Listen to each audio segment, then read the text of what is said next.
देखिए बिल्कुल, और जिस तरीके की आज पारी उन्होंने खेली, एक तरफ मुकाबला लग रहा था कि शायद ये मुकाबला गुजरात जीत जाएगी, लेकिन हेटमायर की वजह से शायद आज मतलब क्या मुकाबला रहा, बिल्कुल क्या मुकाबला रहा। मतलब आपने शुरुआत में एकदम लड़खड़ा कर आप गिरे और फिर गिरकर क्या उठे। मतलब शुरुआती 2 सलामी बल्लेबाज आपके चले गए पवेलियन। जॉस बटलर एक बहुत बड़ी उम्मीद, यशस्वी जायसवाल जो लगातार अच्छा परफॉर्मेंस दे रहे हैं, सलामी बल्लेबाज चले जाते हैं, 4 रन पर 2 विकेट आपके गिर जाते हैं।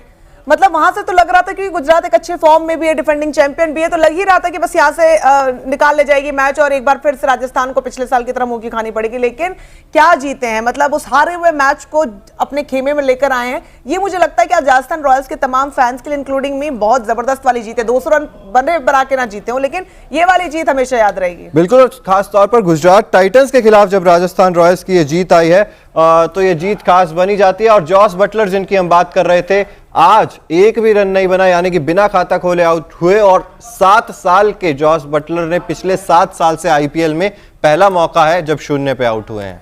ये वाकई में बहुत डिसहार्टनिंग है। जॉस बटलर एक ऐसा नाम, मतलब सारी उम्मीदें उन पे, संजू सैमसन, जॉस बटलर और यशस्वी जायसवाल की जो तिगड़ी की जोड़ी देखने को मिल रही है आईपीएल में।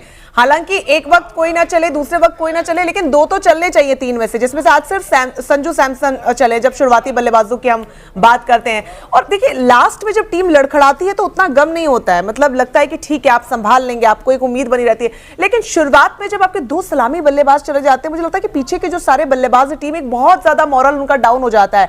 लेकिन जो मॉरल वहां से गेन किया है देवदत्त पड्डीकल और संजू सैमसन ने मिलकर, वो जो दीवार धीरे धीरे एक ईंट जोड़ी है 178 रनों की, वो क्या खूब जोड़ी है। और उसको सहारा हेटमायर देके गए कि सीमेंट तो मैं लगा के जाऊंगा और इतनी मजबूत दीवार, मतलब गिरने नहीं दूंगा इस दीवार को, आप बस ईंट लगाइए, सीमेंट में लगातार कहते हैं ना, चेरी ऑन द केक। वो शिमरन हेटमायर, या कहें कि आज तो भाई केक तो आधा अधूरा रह जाता अगर शिमरन हेटमायर वहां पर नहीं होते। इस केक ने गुजरात टाइटंस का स्वाद खट्टा कर दिया, स्वाद खट्टा कर दिया गुजरात टाइटंस का। और ये दूसरी हार गुजरात टाइटंस के नाम आई है।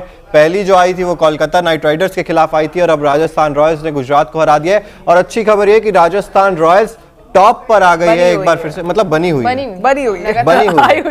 हाँ, तो 5 में से 4 जीत के साथ राजस्थान रॉयल्स पहले नंबर पर बनी हुई है। और जिस तरीके से हम लोग बात भी कर रहे हैं कि भाई राजस्थान रॉयल्स की टीम मजबूत नजर आ रही है, पहले लगता था कि भाई जॉस बटलर नहीं चलेंगे तो शायद मुश्किल में आ जाएगी, लेकिन आज उस कंडीशन से भी राजस्थान रॉयल्स ने अपने आप को बाहर निकाला। मुझे दुख गुजरात के लिए इसलिए भी हो रहा है क्योंकि गुजरात जो पिछले दोनों मुकाबले हारी, एक आज का और एक केकेआर के खिलाफ, वो जीते हुए मुकाबले हारी है। बिल्कुल, वहां भी वो मैच जीतने वाला था नहीं, आखिरी ओवर में जितने रनों की आवश्यकता थी वो बनते नहीं है, वो नेक्स्ट टू इम्पॉसिबल है, बट वो बन गए। आज भी जब आपने शुरुआती 2 बल्लेबाजों को पवेलियन भेज दिया, मतलब 4 रन पे 2 विकेट आपने बड़े निकाल लिए, बावजूद उसके आप हार गए, तो मुझे लगता है कि ये तो सपने, मतलब नींद उड़ गई है, गुजरात टाइटंस की नींद अब उड़ गई, सपने बुरे बुरे आने वाले। आज तो बुरे सपने आए, और जो पहला मुकाबला आ रहे थे वो भी बुरे सपने वाला ही था जब रिंकू सिंह सपने में आ रहे थे। मतलब हारे भी आप ऐसे मुकाबले जो आपको लग रहा था आप जीत जाएंगे, जो नेक्स्ट टू इम्पॉसिबल चीज है। आज के मैच में भी आपने दोनों सलामी बल्लेबाजों को जल्दी घर भेज दिया, तो वो तो राजस्थान रॉयल वहीं घुटने टेक चुकी थी, बट वो वहां से जीत खींच कर लाई। और रिंकू सिंह वाला तो कुछ ऐसा कारनामा था कि हार्दिक पांड्या शायद आने वाले और सीजन में सोच भी नहीं पाएंगे कि मैं ऐसा मैच भी हार सकता हूँ। तो बहुत बुरा टाइम चल रहा है गुजरात टाइटंस के लिए, बहुत बुरा। बिल्कुल, और बात कर रहे हैं हम लगातार इसी चीज़ की। और गुजरात टाइटंस की बात करें तो पहले बल्लेबाजी आ गई थी, ये चीज़ भी हम देखते हैं गुजरात टाइटंस के साथ कि जब चेस करते हैं तो ज़्यादा मुकाबले जीतते हैं, लेकिन जब डिफेंड करने की बारी आती है तो फिर जितना भी बड़ा लक्ष्य आप दे दे, गुजरात टाइटंस डिफेंड कर ही नहीं पा रही है। तो क्या ये एक पैटर्न बन चुका है गुजरात टाइटंस के लिए अंकिता, कि भाई पहले बल्लेबाजी कर ली तो फिर गुजरात टाइटंस फंस गई? हाँ, फंस गई। और मुझे लगता है कि लास्ट ओवर में थोड़ा डेथ ओवर्स भी उस तरीके से हैंडल नहीं कर पाते, प्रेशर थोड़ा सा होता है। बट आज का मैच भी वही था, रन्स काफ़ी ज़्यादा थे, लेकिन जिस तरीके के से आज सारे बॉलर्स जो पिटे हैं ना, वो ये एक बड़ी बात होती है कि आप जीता हुआ भी मैच हार जाते हैं। तो थोड़ा सा मुझे लग रहा है कि वहाँ पे प्रेशर ज़्यादा होता है और इसकी वजह से आज भी हारी गुजरात टाइटंस। देखिए डेविड मिलर और शुभमन गिल सिर्फ 2 ही खिलाड़ी आपके चले हैं, बहुत मुश्किल हो जाएगा आपके लिए अगर आप सिर्फ कभी एक ही खिलाड़ी चल रहा है। और शुभमन गिल हालांकि कांस्टेंट रहे हैं, लेकिन हार्दिक पांड्या को यहाँ से जागना होगा। मुझे लग रहा है कि वो जो अनएक्सपेक्टेड हार जो इनकी झोली में जा रही है, उसका बहुत बड़ा लूपहोल सिर्फ या फिर एकमात्र लूपहोल कहें तो हार्दिक पांड्या का इंडिविजुअल परफॉर्मेंस है। जहां हार्दिक पांड्या चल गए, गुजरात टाइटंस से मैच कोई नहीं लेकर जा सकता है, बहुत मुश्किल है, because he is an allrounder. और कप्तान के तौर पर भी कप्तान के तौर पर भी बेहतरीन डिसीजन परफॉर्मेंस उनके हैं, लेकिन हार्दिक पांड्या का इस पूरे सीजन में शुरुआत से न चलना, आज भी दहाई का आंकड़ा वो पार कर पाए, तो वो कोई बहुत अच्छी परफॉर्मेंस है नहीं। तो गुजरात टाइटंस के लिए एक ही वजह है हार की, वो है हार्दिक पांड्या। हार्दिक पांड्या, आपको भी लगता है, देखिए बल्ले से रन नहीं निकल रहे, हम बात तो कर रहे हैं, लेकिन बल्ले से रन आज थोड़े बहुत, अच्छी स्ट्राइक रेट भी थी, 147 की स्ट्राइक रेट से रन बना रहे थे, लेकिन आउट हो गए।